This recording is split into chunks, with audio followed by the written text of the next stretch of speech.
తెలంగాణ కాంగ్రెస్ తీరు మారుతోంది. ఏరు దాటేదాకా ఓడమల్లయ్య అని పిలిచి ఏరు దాటాక ఓటర్లను బోడిమల్లయ్య అంటోంది. ఇచ్చిన హామీలను నెరవేర్చే దమ్ము లేక ఇప్పుడు కొత్త మెలికలు పెడుతోంది. ఎన్నికల ముందిచ్చిన హామీలను ఇప్పుడు తుంగలో తొక్కేస్తోంది. లోక్సభ ఎన్నికల్లో గెలిస్తే అప్పుడు చూస్తామనడం కాంగ్రెస్ పార్టీ తీరుకు, వారి అహంకారానికి నిదర్శనమని తెలంగాణ ప్రజలు భావిస్తున్నారు. కర్ణాటకకు తెలంగాణకు ఒక్క సారూప్యత ఉంది. అక్కడ ఇక్కడ కాంగ్రెస్ ప్రభుత్వమే ఉంది. 2 చోట్ల గ్యారంటీలతో కాంగ్రెస్ అధికారానికి వచ్చింది. 5 గ్యారంటీలతో కర్ణాటకలో అధికారానికి వస్తే 6 గ్యారంటీలు ప్రకటించి తెలంగాణలో అధికార పీఠాన్ని అధిరోహించింది. కర్ణాటకలో హామీల అమలుకు కాంగ్రెస్ పార్టీ నానా తంటాలు పడుతోంది. ఏదో విధంగా గ్యారంటీలను ఎగ్గొట్టాలన్న తపన వారిలో కనిపిస్తోంది. ఈ క్రమంలో కర్ణాటక కాంగ్రెస్ నేతలు కొత్త రాగమందుకున్నారు. లోక్సభ ఎన్నికల్లో కాంగ్రెస్ను గెలిపించకపోతే 5 గ్యారంటీల అమలును ఆపేస్తామని కాంగ్రెస్ బెదిరిస్తోంది.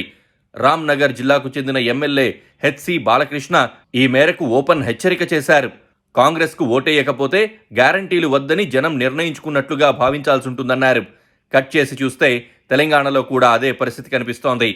సీఎం రేవంత్ రెడ్డి స్వయంగా అలాంటి ప్రకటన ఒకటి కాస్త పరోక్షంగా, మరి కాస్త ప్రత్యక్షంగా చేశారు. కేంద్రంలో కాంగ్రెస్ అధికారంలోకి వస్తేనే తెలంగాణ ప్రజలకిచ్చిన హామీలు 100% అమలు జరుగుతాయని రేవంత్ పత్రికాముఖంగా ప్రకటించారు. కేంద్రంలో కాంగ్రెస్ అధికారంలోకి వస్తేనే తెలంగాణకు ప్రజలకు ఇచ్చిన హామీలు 100% అమలు జరుగుతాయి. జరగలేదు. రైట్, అర్థమైంది. అది జరగలేదు. ఆ రోజే చెప్పేది కేంద్రంలో గెలుస్తేనే యారు ఓకే అయితే అని, లేకపోతే చెప్పేది లేకుంటే ఆ రోజు. అంతేగాని ఇక్కడ గెలిచినాక మళ్ళీ కేంద్రంలో గెలిస్తేనే అయితే లేకపోతే కాదంటే కుదరదు. ఇది కంపల్సరీ ఒప్పుకున్నావు కాబట్టి చేయవలసింది. ఈ నిర్ణయాన్ని నువ్వు చేసుకోవాలి, కానీ ఇది మళ్ళీ మార్చేది ఉండదు. మాట మార్చేది ఉండదు. ప్రపంచంలో మాట ఇచ్చినావు, మాట పబ్లిక్ అంతా చూస్తుంది. పబ్లిక్ అందరికీ తెలుసు. నువ్వు ఏవైతే హామీలు ఇచ్చినావో కంపల్సరీ నెరవేరాలి, కంపల్సరీ. అంతే. అంటే గ్యారంటీలకు వారంటీ తీరిపోయే టైం వచ్చిందని ఆయన చెప్పకనే చెప్పారు. ఎన్నికల ముందు కాంగ్రెస్ చెప్పిందేంటి, ఇప్పుడు కాంగ్రెస్ చేస్తున్నదేమిటి? కాంగ్రెస్ పార్టీ మాట ఎందుకు మార్చింది? రాష్ట్ర ప్రజలను కాంగ్రెస్ మోసగిస్తోందని ప్రత్యర్థి పార్టీ చేసిన ఆరోపణలు నిజమయ్యాయా? అధికారం కోసం పార్టీలు ఎంతటి హామీలనైనా ఇస్తాయి. చందమామను చేతిలో పెడతామంటాయి, భూమి ఆకాశాలను ఏకం చేస్తామంటాయి, అరచేతిలో స్వర్గం చూపిస్తామంటాయి. పీసీసీ అధ్యక్షుడు రేవంత్ రెడ్డి నేతృత్వంలోని కాంగ్రెస్ పార్టీ కూడా అదే పని చేసింది. 6 గ్యారంటీల పేరుతో హామీల వర్షం కురిపించింది. పైగా సోనియా, ఖర్గే, రాహుల్, ప్రియాంకలను పిలిపించి వారి చేత పదే పదే ఆ మాట చెప్పించింది. వచ్చి రాగానే గ్యారంటీల అమలు ప్రక్రియ పూర్తయిందని కూడా ప్రకటించేసింది. పేద మధ్యతరగతి తెలంగాణ ప్రజలు కాంగ్రెస్ పార్టీ మాటలను విశ్వసించారు. ముఖ్యంగా గ్రామీణ తెలంగాణ కాంగ్రెస్ పట్ల ప్రేమను ఒలకబోసింది. అసలు చేతనుండే కాంగ్రెస్ వచ్చినా రాపోయినా మన బట్టి గారు వాళ్ళిద్దరు మట్టికి అయితే చేసేస్తాడు.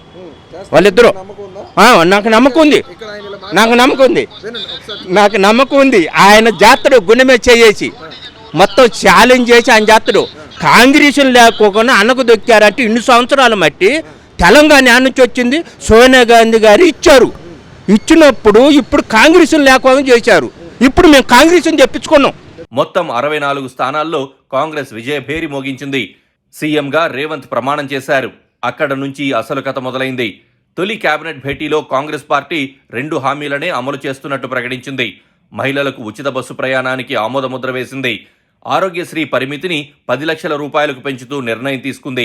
నిజానికి ఇవి తక్షణ ఆర్థిక భారం లేని హామీలు. అందులోనూ మహిళా ఓటర్లను ఆకట్టుకునేందుకు ఉచిత ప్రయాణం ఉపయోగపడుతుందని కాంగ్రెస్ అంచనా వేసుకుంటోంది.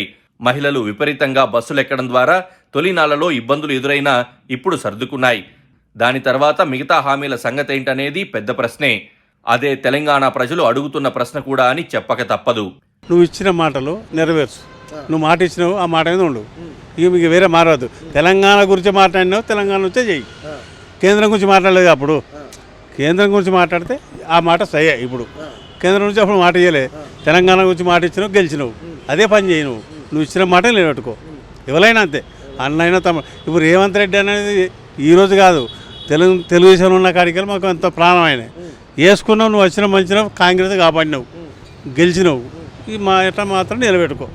నిలబెడితే నీకు ఎప్పటికీ పేరు ఉంటుంది. నువ్వే ఉంటావు జీవితం అంతా. మంచి చేస్తే నువ్వే ఉంటావు. హామీలు అమలు చేయడం అంత సులభం కాదు.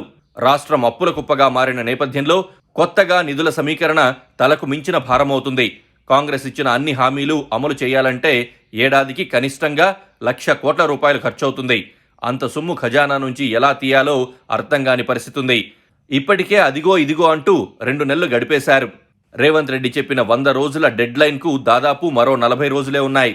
ఇచ్చిన షెడ్యూల్ ప్రకారం అమలు చేయగలరా అన్నది $1 మిలియన్ ప్రశ్న అవుతుంది.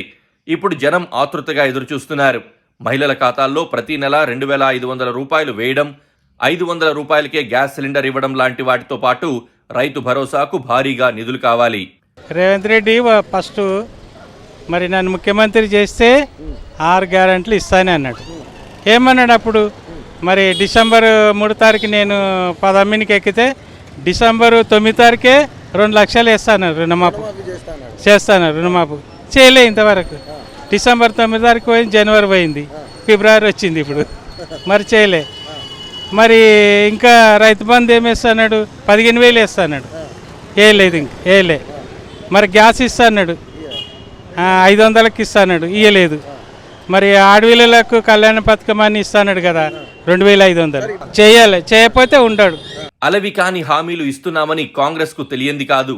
ఏదో విధంగా అధికారం కావాలన్నదే వారి ధ్యేయం. ఇతర పార్టీల కంటే పైచేయిగా ఉండాలన్నదే వారి ఆకాంక్ష. ఇవాళ మోడీని బీజేపీని నిలువరించాలి అనంటే అది కాంగ్రెస్ పార్టీతోనే సాధ్యమవుతుంది. పునర్విభజన చట్టంలో పొందుపరిచిన అంశాలను సాధించుకోవాలంటే అడిగేది మేమే, ఇచ్చేది మేమే. ఈ ఎన్నికల్లో ఆ ఆలోచన నెరవేరిన మాట వాస్తవం. ఇప్పుడు అమలు చేయాల్సిన పరిస్థితిలో మాట మార్చిన అనివార్యత ఏర్పడుతోంది. నిజ స్వరూపం బయటపడుతోంది. కాకపోతే ఒకటే సమస్య, లోక్సభ ఎన్నికల్లో జనం దెబ్బ కొడుతున్నారన్నది కాంగ్రెస్ భయం. అందుకే గ్యారంటీల అమలు కొనసాగాలంటే కేంద్రంలో కాంగ్రెస్ అధికారానికి రావాలని రేవంత్ రెడ్డి చెప్తున్నారు. అది ఒక రకంగా బ్లాక్మెయిల్ అని కూడా చెప్పొచ్చు. జనం చేతిలోనే ఆప్షన్ పెడుతున్నామని రేవంత్ అనుకోవచ్చు.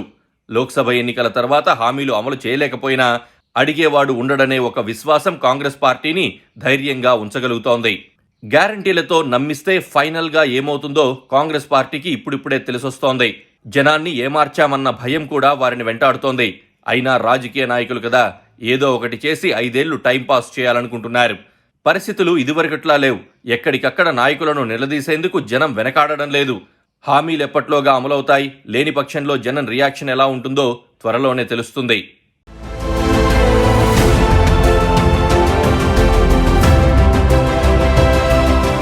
Please subscribe to KTV Telugu. KTV Telugu. KTV Telugu. KTV Telugu channel.